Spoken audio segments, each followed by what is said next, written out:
NADS is exactly 49 years old today. And you've come a long way, baby. When my child was born, we were told, I'm going to say this terrible word, she was mongoloid. She would never talk, she might not walk, and we would just put her in an institution and forget her. That was from our beloved pediatrician. He'd been taught this in medical school, and he was quite a young man. It was really, we couldn't just Google Down syndrome or something, and so it was very hard to find any help. I heard of a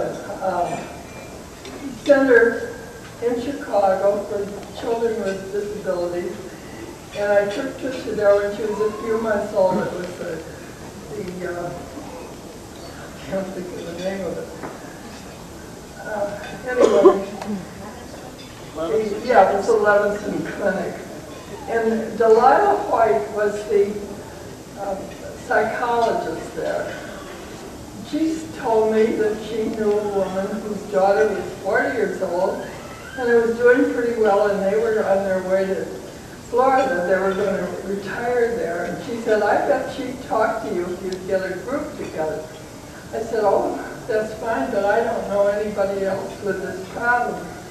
She said, it's perfectly all right. I'll give you every name of everyone I have on my list.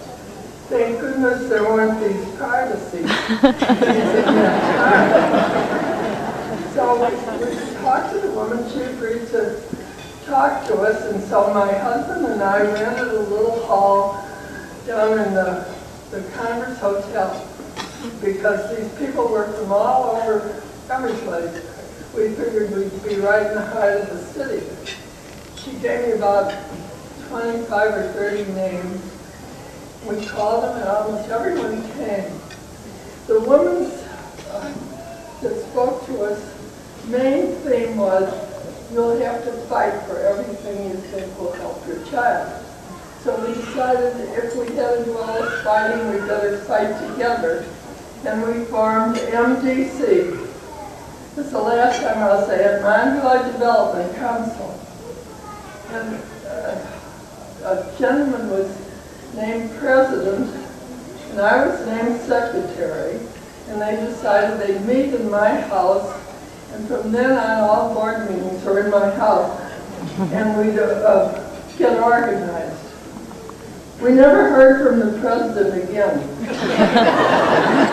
He lived very far south, and I think he was horrified at the trip. But about 10 or 12 people came, and they became our first board. We just, Delilah White, the psychologist, came, and she agreed she could find people to talk to us, for instance, speech teachers or special teachers to help us a little. So we decided we'd have quarterly meetings, and we'd let them know about it through the mail. I'd mail letters to them. The wonderful thing about this whole thing was that people were trying to help their own child, but they were also trying to help each other. And anybody who knew anything special would bring it up, and we'd publish it. And we really grew. We finally established a telephone in my kitchen, the NADS phone, because doctors began to trust us. They'd see that every meeting we had was helpful to someone, and so they direct new parents to us. So the phone became very busy.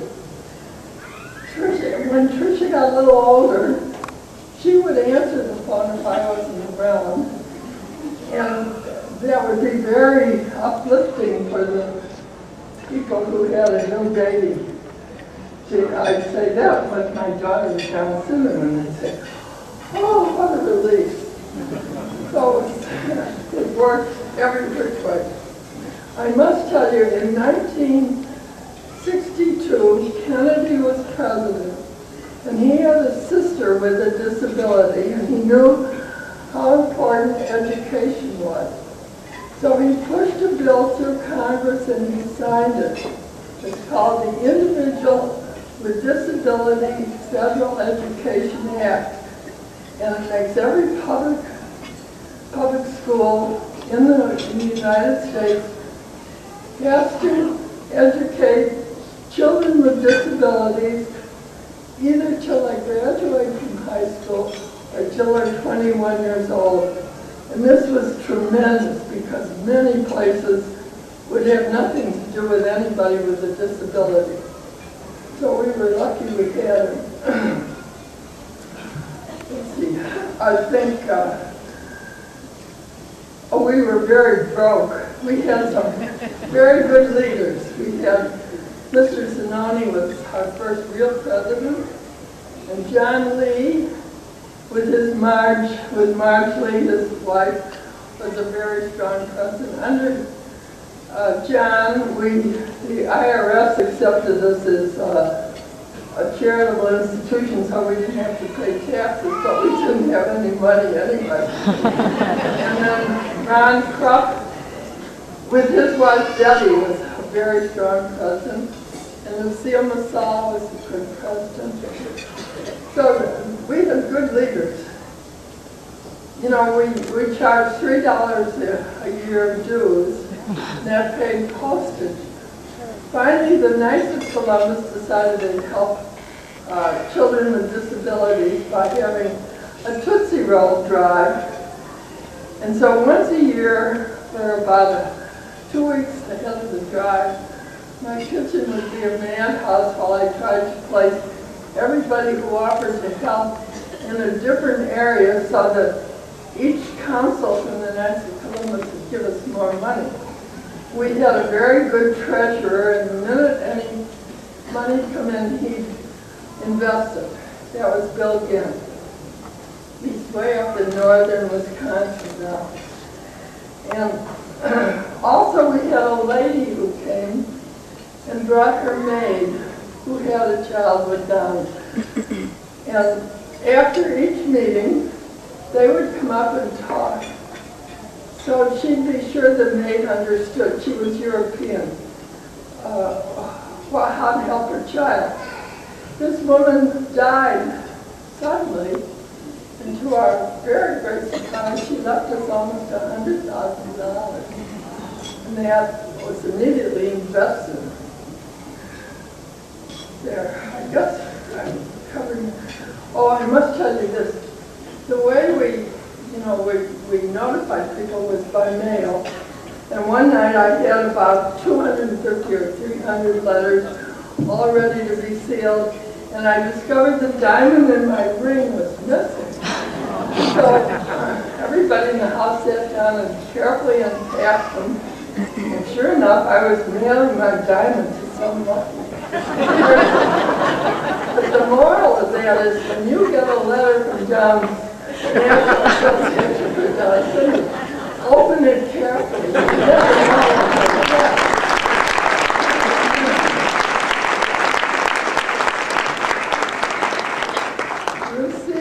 My husband decided after 16 years it was time to move on.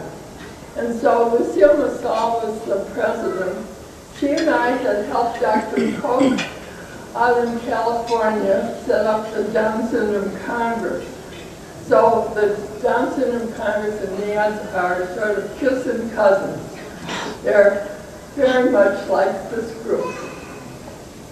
Anyway, I was leaving in Lucille, she had 8 children. She didn't feel she could take on the envelopes and the telephone, so she hired Sheila Hebine. And Sheila took the ball and really ran with it, and I think we're very lucky she did. She did a very good job.